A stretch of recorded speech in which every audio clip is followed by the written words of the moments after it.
छत्तीसगढ़ की करें, जहां पर भारत न्याय यात्रा राहुल गांधी के मणिपुर से शुरू होकर के जब छत्तीसगढ़ की तरफ बढ़ेगी, उस वक्त कांग्रेस पार्टी ने उसके लिए अपना एक अलग नया प्लान तैयार किया है। अब ऐसी स्थिति में जबकि भारत न्याय यात्रा के माध्यम से दरअसल कांग्रेस पार्टी और खासतौर पर छत्तीसगढ़ कांग्रेस पार्टी की यूनिट इसके जरिए से प्रदेश के अंदर जो करारी शिकस्त मिली है विधानसभा के चुनाव के अंदर, उसमें भरपाई की कोशिश कर रही है। लोगों को जोड़ने के लिए एक नए तरह की मुहिम चलाने की कोशिश कर रही है। कांग्रेस को ऐसा लगता है कि छत्तीसगढ़ में जब ये भारत न्याय यात्रा पहुंचेगी और इसके बाद में कांग्रेस पार्टी के कार्यकर्ताओं और वहां के नेताओं में एक अलग किस्म की ऊर्जा का संचार होगा और इसका फायदा सियासी जमीन को विस्तार देने में मिलेगा। आइए आपको दिखाते हैं अपने सहयोगी श्री प्रकाश तिवारी की रिपोर्ट और उस पर क्या कहा बीजेपी और कांग्रेस ने। कांग्रेस पार्टी के पूर्व राष्ट्रीय अध्यक्ष राहुल गांधी न्याय यात्रा निकाल रहे हैं। न्याय यात्रा छत्तीसगढ़ के कुछ जिलों से होकर गुजरेगी, जिसको लेकर तैयारियां चल रही है। आज उसकी बैठक दिल्ली में बुलाई गई है, जिसमें प्रदेश के तमाम बड़े नेता के साथ पूर्व मुख्यमंत्री भूपेश बघेल भी शामिल हुए हैं। देखिए, दिल्ली में अखिल भारतीय कांग्रेस कमेटी के द्वारा भारत न्याय यात्रा को लेकर और लोकसभा चुनाव की तैयारी को लेकर एक बड़ी बैठक रखी गई है। उसमें प्रदेश के कांग्रेस के अध्यक्ष दीपक बैज जी, पूर्व मुख्यमंत्री भूपेश बघेल जी और वरिष्ठ नेतागण शामिल हुए हैं। मणिपुर से ये पदयात्रा जो शुरू होगी, जो मुंबई में समाप्त होगी, और छत्तीसगढ़ भी इस यात्रा में शामिल होगा और 14 राज्यों के 85 जिले जो इस यात्रा के अंतर्गत आएंगे।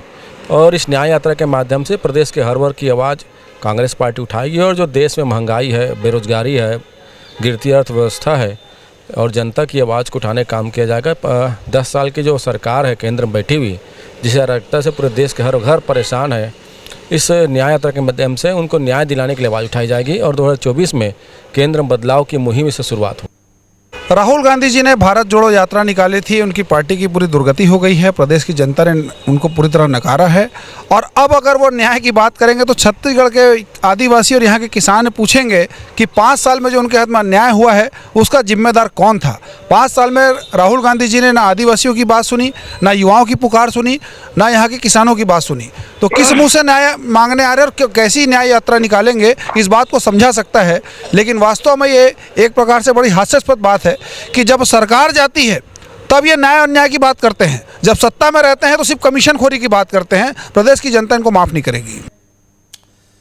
तो छत्तीसगढ़ में कांग्रेस पार्टी और उस पर भारतीय जनता पार्टी का पलटवार कुछ इस अंदाज में देखने को मिल रहा है भारत न्याय यात्रा को लेकर के।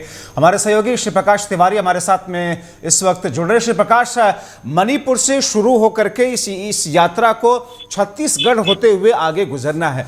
अब जाहिर तौर पर कांग्रेस को एक बड़ा भरोसा है इस राहुल की भारत न्याय यात्रा को लेकर के। छत्तीसगढ़ में इसका असर किस तौर पर देखा जा रहा है, या आने वाले दिनों में इससे कितना ऊर्जा का संचार होगा कांग्रेस पार्टी के कार्यकर्ताओं और समर्थकों में?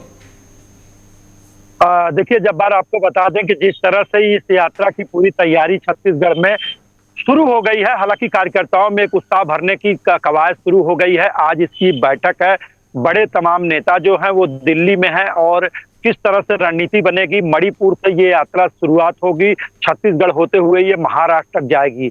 जो अनुमान लगाया जा रहा है कि लगभग छत्तीसगढ़ के 5 से 6 जिले ऐसे हैं जहां से यात्रा गुजरेगी। तो उन तमाम जगहों पर किस तरह से सभाएं की जाएंगी, लोग कितने कार्यकर्ताओं को वहां इकट्ठा किया जाएगा, किस तरह से बातें होंगी, इन तमाम चीजों की तैयारियां अभी तो शुरू हो गई है। हालांकि देखा जाए, हमने देखा था 2018 में विधानसभा चुनाव में कांग्रेस जीती, लेकिन 19 के लोकसभा चुनाव में कांग्रेस पार्टी को सिर्फ 2 सीट ही मिली।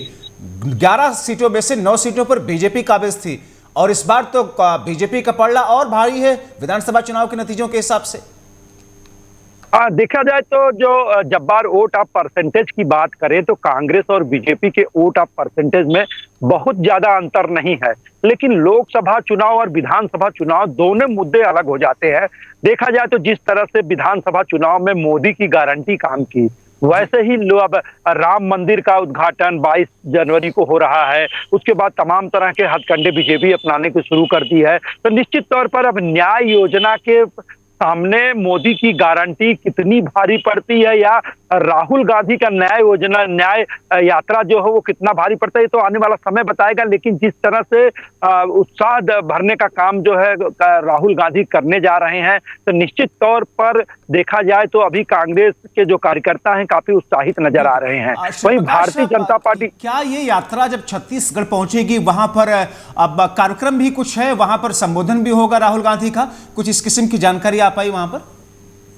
जो सूत्रों से जानकारी मिल रही है जब्बार, वो जानकारी ये है कि जहां जहां से यात्रा गुजरेगी उन तमाम जिलों पर राहुल गांधी का एक प्रोग्राम रखा जाएगा, जिसमें एक सभा होगी जो लोगों को संबोधित करेंगे कि किस तरह से अब 2024 में तैयारी की जाए, किस तरह से चुनाव लड़ा जाए, तमाम चीजों पर चर्चा होगी। लेकिन सबसे बड़ी बात यह है कि जिस तरह से जो खबर है कि ये यात्रा जो निकलेगी वो उन आदिवासी क्षेत्रों से निकलेगी। हालांकि ज्यादातर राहुल गांधी उन क्षेत्रों को ज्यादा फोकस करते हैं, आदिवासी क्षेत्रों पर, कि जो आदिवासी वोटर हैं वो उनको रिझाने की कोशिश करते हैं। तो निश्चित तौर पर एक बड़ी बात अब ये आएगी सामने निकल के कि आदिवासियों को लेकर ये क्या करते हैं। हालांकि भूपेश की सरकार जब छत्तीसगढ़ में थी तो आदिवासियों को लेकर, किसानों को लेकर कई तरह की योजनाएं लाए थे। हालांकि अब किसान ने और आदिवासियों ने उनकी योजनाओं को ठुकरा दिया और माना नहीं। अब इस बार भारतीय जनता पार्टी की सरकार है, लेकिन राहुल गांधी की न्याय जो यात्रा है वो कितना कारगर साबित होती है तो आने वाला वक्त बताएगा, देखना अहम होगा। बहुत शुक्रिया श्री प्रकाश तिवारी इन तमाम जानकारी के लिए। तो छत्तीसगढ़ का ये अंदाज कांग्रेस पार्टी के समर्थकों और नेताओं का, जो कि एक उम्मीद है, लेकिन उसकी वो उम्मीदें कितनी पूरी होती हैं इस यात्रा से, देखना अहम होगा।